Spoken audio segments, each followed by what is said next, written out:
Now, if we are children, then we are heirs, heirs of God and co-heirs with Christ, if indeed we share in his sufferings, in order that we may also share in his glory.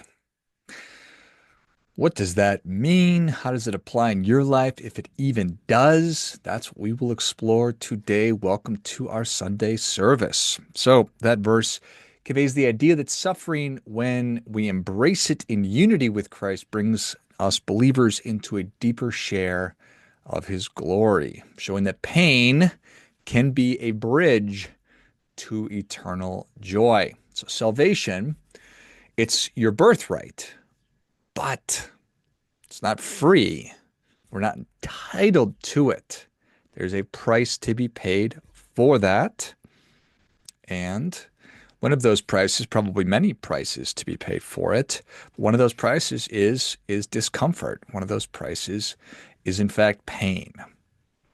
And it's sort of a weird thing to say. It's a weird thing to think about, and an even stranger thing to go through and embrace and experience that pain is an absolute gift.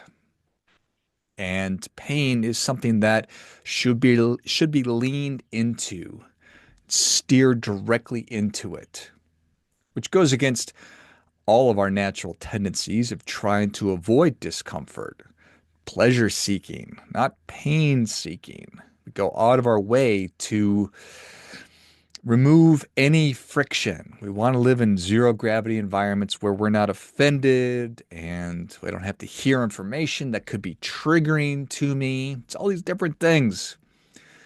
But that does the opposite.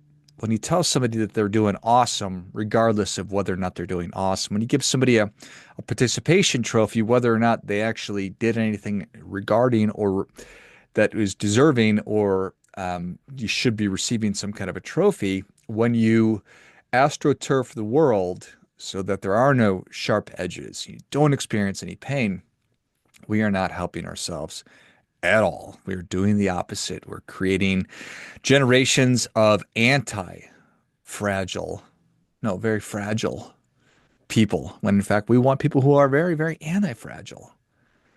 I don't want to be some kind of a shrinking violet. I don't want to be somebody who's so impacted and so affected by everything that happens to me. No, discomfort, pain, unhappiness, displeasure, these are all parts of the human condition. And these are all required that I be able to manage and navigate and deal with them. So when it comes to pain, instead of trying to avoid it, I think we just need to lean into it, that exquisite pain that you get when you bang your funny bone. That's why it's funny bone. You almost want to laugh. It hurts so bad. It's just this incredible pain. And again, instead of trying to avoid it, why not just look right at it and let it wash over you, recognize for what it is, which is a wonderful teacher. I mean, think about all the different ways that we experience pain, and most every aspect of human life is dealing with some pain or some fashion. It's uncomfortability, it's sadness, it's loss, it's fear of the unknown, it's trying to lose weight, so having to go without the foods that I want, and it's having to wake up early in the morning to exercise or whatever it might be. I, in a couple of hours here, I'm scheduled to go through my first root canal. Waited until I was 46 years old to go through this experience. And subsequently, I've been going through a good amount of pain in the old mouth area here for the last week, and pretty real significant pain. And what happens is commonly it's taking place like late at night when I'm already very tired and it's very, very uncomfortable. So that means I'm getting less sleep. And I could view this as a really negative thing, but it's been wonderful. It's been wonderful because it's reminding me, it's teaching me, oh yeah, it's really a blessing and a wonderful thing to not be living with pain. It's a blessing and a wonderful thing to be pain-free. It's a blessing and a wonderful thing to get a good night's sleep. It's a blessing and a wonderful thing to have a comfortable bed to sleep in. All things that have just momentarily been taken away from me. That I don't want to bother other people in the middle of the night, so I'm sleeping on a couch, this, that, and the other thing. You get it. We've all been there. But I choose to address it, to approach it in this way, is that this is a great thing. And no doubt, the actual root canal itself is going to really hurt. It's going to be uncomfortable. But I'm going to lean into that too, because it's all part of the program. And it'll make me better. So now that you know a little bit more about me, that's what I advocate for you to lean into it. Lean into this stuff. That salvation is an absolute birthright, but it's not free. Everybody's got to pay. And so when you think about pain and discomfort and where that's showing up in your life, if you were to change how you think about it, how you look at it, and how you interact with it, not 100%, but just a little bit, stop thinking about discomfort as just the worst thing in the world. And oh my gosh. And look at it as this is a path to getting what I really want. And I understand that if I desire change, then a change is required. And oftentimes it's a sacrifice that's required. Sometimes it's an investment that's required. But to get to level next, it's rarely ever just traveling on the same path that you're traveling. Whenever we start breaking through, going away from different patterns and habits that we have been following that have gotten you to where it is that you're going, it's going to require a little bit of discomfort. So something you already know. Nietzsche talks a lot about this. We're obviously familiar with this very famous, "What does not kill me makes me stronger" quote. He talks about how going through pain and discomfort will absolutely fortify you as a human being, making you more resilient, making you more aware. Buddhists talk a lot about pain. Specifically, they talk about the cessation of pain. The first noble truth in Buddhism is called dukkha, and that is suffering. Dukkha equals suffering, dissatisfaction. And Buddha teaches us that suffering is an aspect of every aspect of life. It's an aspect of every corner of life. Getting older is suffering. Losing an argument or getting in an argument with somebody is a form of suffering. Death, dying, these are forms of suffering. So Buddha also teaches us that the recognition of suffering, once you recognize it, you can transcend it through the cultivation of mindfulness, of compassion, and of wisdom. And really, that's the whole key, is the cessation of suffering through the cultivation of detachment. The thought process being that if I am not so attached to the results of my physical world and existence, then I'm not going to be as harmed by the loss of those things. Viktor Frankl, in his book Man's Search for Meaning, obviously Holocaust survivor, psychiatrist, brilliant human being, he talks about the idea of tragic optimism, describing our ability to find meaning in even the most awful experiences.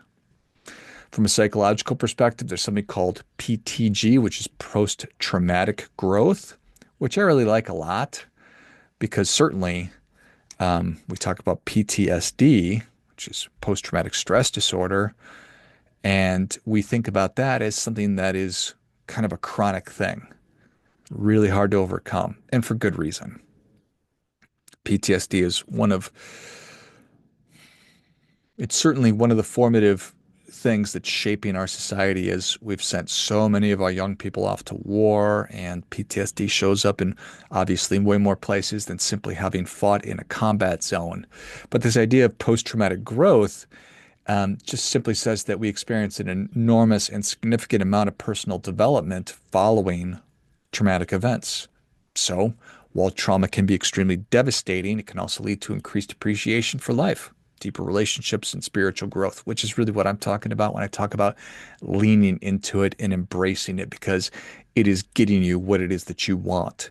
Salvation is your birthright. Discomfort is the price that you pay. So know that as you're going through that discomfort, you are paying that price. So that's a good thing. Joseph Campbell's hero's journey, always trials, always tribulations that our hero must go through in order to gain new learning, to gain new insight, to gain new skills, power, whatever it might be, and to emerge a stronger, more powerful, more wise individual. Certainly in art and literature and the movies, that's what this is all about, is overcoming pain. And we have this dark night of the soul where we are going through a journey and we don't know when it's going to end. We don't know if we're in the beginning or the middle or wherever we're at, but it's essential for the transformation, the growth. Think phoenix rising from the ashes. Think the cleansing power of a forest fire allows new growth, new rebirths, things like that. So physical pain, obviously, my root canal coming up here in a little bit. And don't get it twisted. I'm not saying that this is going to be some kind of a formative experience. It's just something that's been on my mind because literally the pain is in my head, which is really close to my mind. But I know that, I also know that the most painful thing that's ever happened to us, or rather the worst thing that's ever happened to us, is still the worst thing that's ever happened to us. So if the worst thing that ever happened to you was you got a root canal, then that's the worst thing that ever happened to you. But no doubt you've experienced extreme loss and potentially physical, awful physical pain. I have no idea. But physical pain can, without question, be a teacher. And I believe that we're taking its pain or power away from it when we view it in that way. If you just think about pain as just being what it is, this is just a temporary inconvenience on me. It's a horrible temporary sensation that I'm experiencing on my physical body. Well, then we're not getting anything out of it.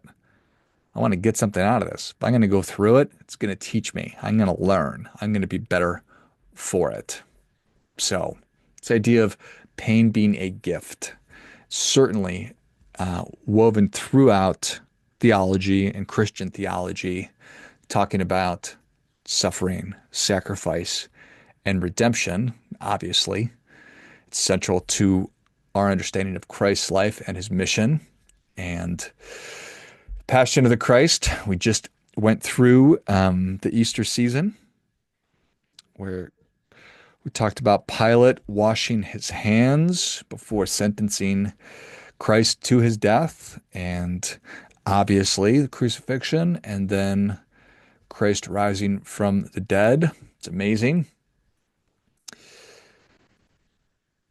Think that in Isaiah 53, the Old Testament prophecy talks about the suffering servant who would bear the pain of others, which is obviously Jesus. He took up our pain and bore our suffering, yet we considered him punished by God, stricken by him, and afflicted. So we're reading that as Christ's pain was for the sake of others, offering a redemptive purpose to the suffering that he went through. So that's an interesting way to think about it. There's also the theology of atonement, that Christ's death on the cross is referred to as the atonement, meaning that he, through his suffering, um, removed or rather forgave all of humanity's sins. So this concept suggests that Christ's pain is a gift to all of the believers, offering us freedom from the consequences of sin and a pathway to divine grace. So again, going back to the idea that salvation is in fact a birthright, but the cost is pain. The cost is discomfort. So I wanted to circle back on the Buddhist ideas of suffering because I think that there's a lot to be learned from this. A lot of, for lack of a better term, very practical things that we can consider and maybe even internalize, and then some practices that you can apply into your life, which will help you to deal with a lot of the suffering that we experience in life. I mean, a lot of it is physical injury or illness, so actual physical pain, but more so, I think that what Buddhism has been helpful, beneficial to me for is talking about emotional or existential dissatisfaction. So, the truth of suffering from a Buddhist standpoint is that life is inherently filled with suffering. So, again, physical suffering, emotional suffering, existential suffering, and coming to the realization that all things in life are impermanent, which is the cause of the suffering. Youth is impermanent. Life is impermanent. Relationships are impermanent. Your health is impermanent. Your looks are impermanent. So, therefore, the deterioration, degradation, loss of all of these things is a form of suffering. And it shows up because we are attached to these things. We're attached to our athletic ability, to our intellect, to our looks, to our beauty. And why wouldn't we be? They're ours. Then we cling to experiences and to other people, and we don't want them to get sick. We don't want bad things to happen to them. I certainly never want my family to have anything bad happen to them. And when it does, it's really painful to me. So how do we get out of this? What is the cessation of suffering?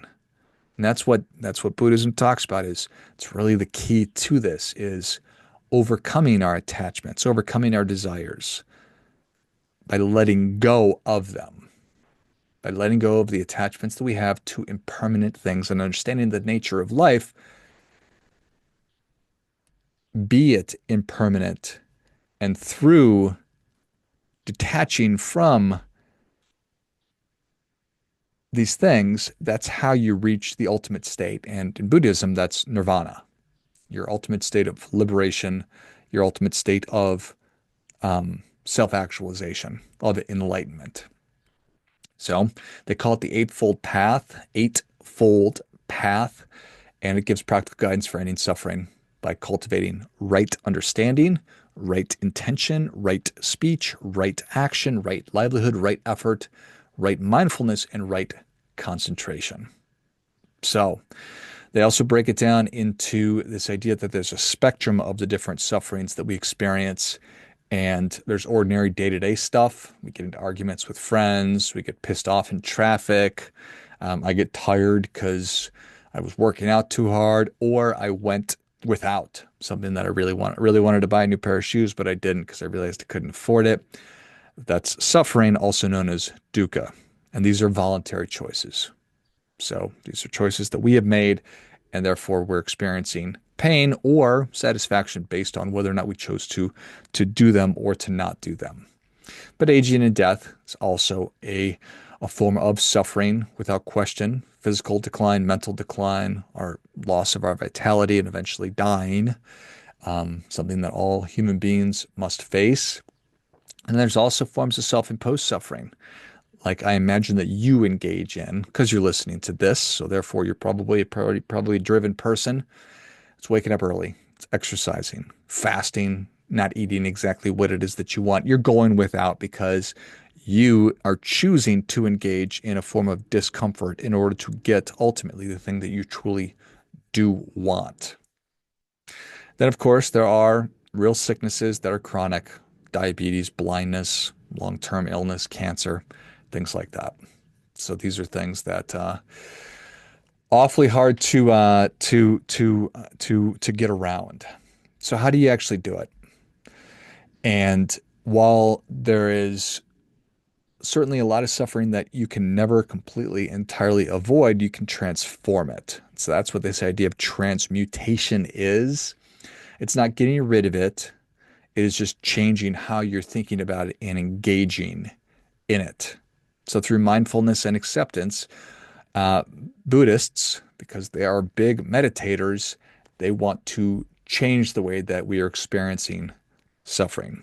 So by being present with the pain itself, without judgment, and by recognizing it's part of the entire natural flow of life, we can reduce the mental and emotional suffering that often comes with this pain. So, mindfulness allows us to fully experience the pain without resistance, which paradoxically can make it more manageable. So, lean right into it.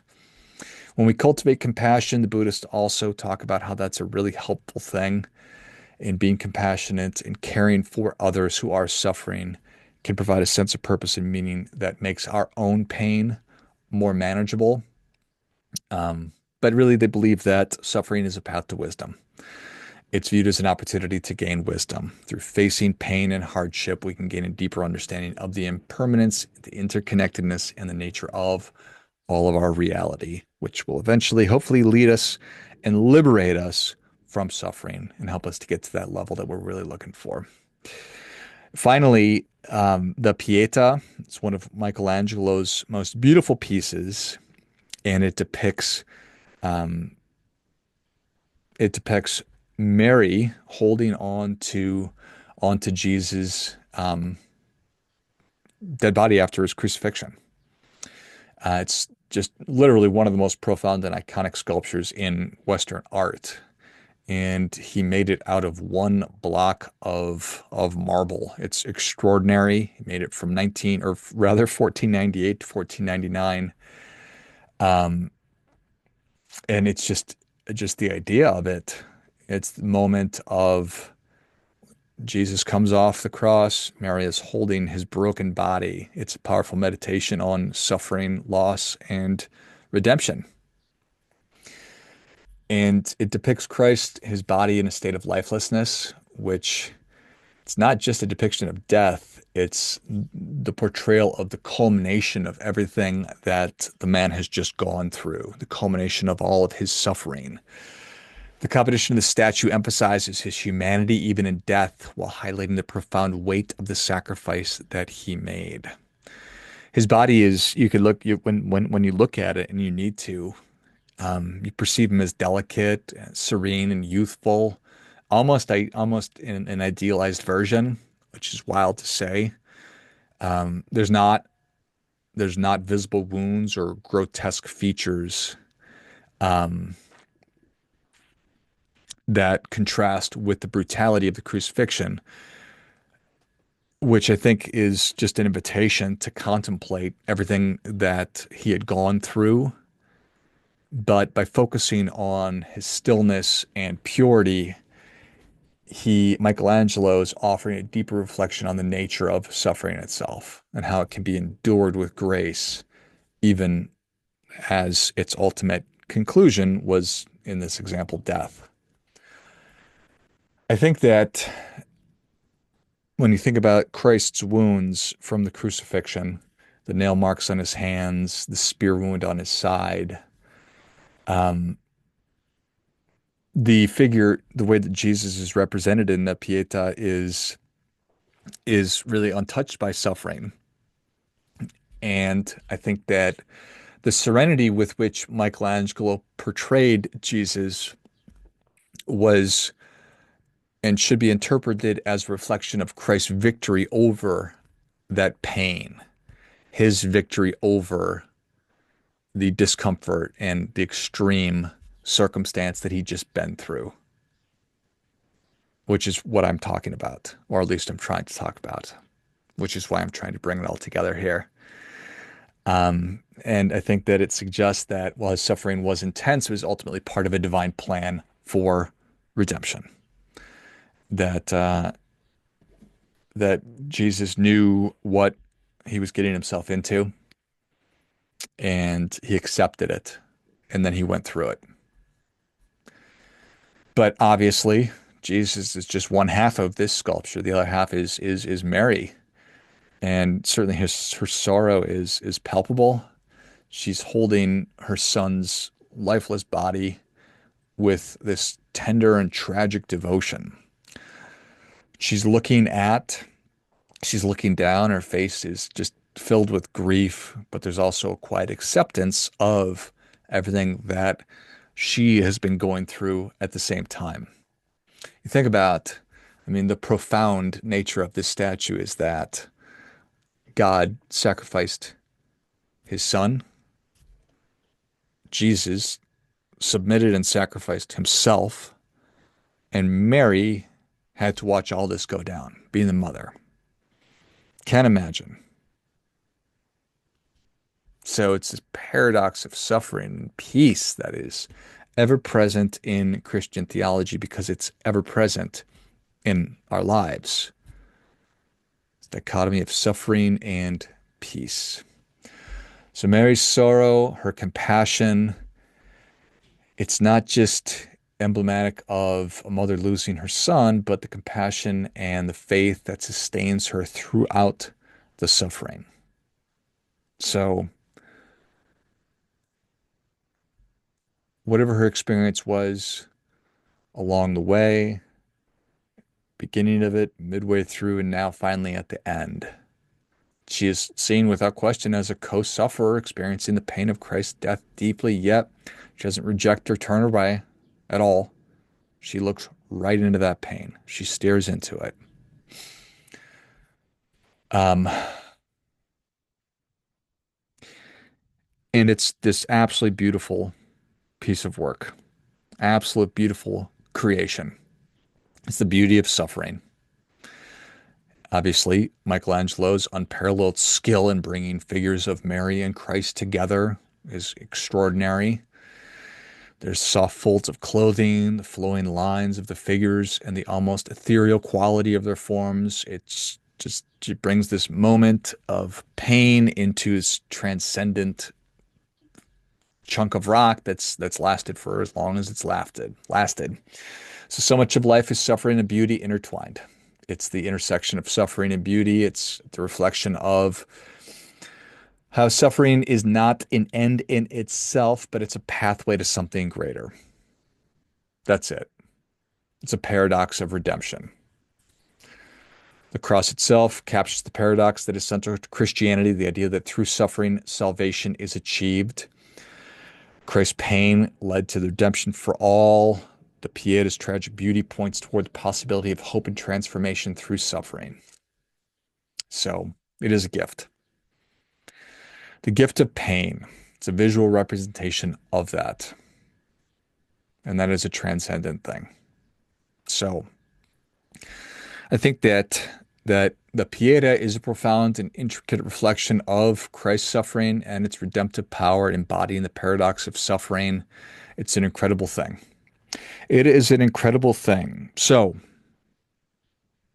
whatever your next root canal is, because it's coming, whatever it might be, could be, who knows? Could be physical pain, could be the loss of a job, the loss of a deal, could be breaking up with a boyfriend or a girlfriend, could be, who knows? But it's coming. And I just advocate that you lean into it, you embrace the pain, you embrace the discomfort, not liking it, but just understanding that it is a teacher and it is a path to something greater, to something better. And if you allow yourself to view pain and to view discomfort that way, then that's exactly what it will be for you moving forward. As always, do your part by doing your best.